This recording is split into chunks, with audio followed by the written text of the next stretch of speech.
大家好，今日同大家介紹香港飲茶嘅文化。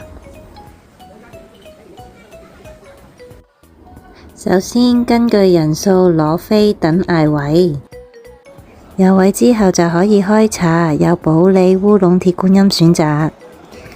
飲茶以前有一個衛生嘅歷史，因為以前環境衛生冇咁好，所以一坐低我哋會洗一洗茶具。咁時至今日呢，已經係一個香港飲茶特色之一嚟嘅。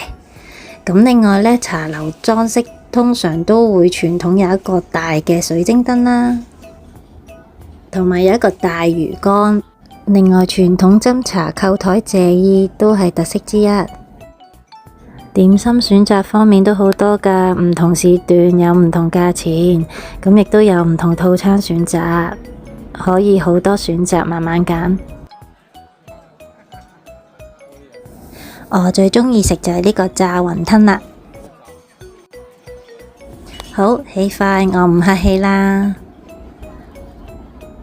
真係好好味啊！點心真係林林總總，好好味㗎，有蝦餃啦、鳳爪，另外有啲炒飯。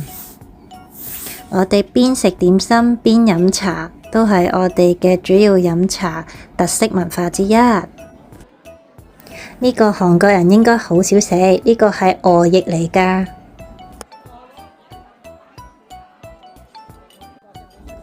飲完茶之後就梗係去埋單啦。我哋會出櫃台畀錢嘅。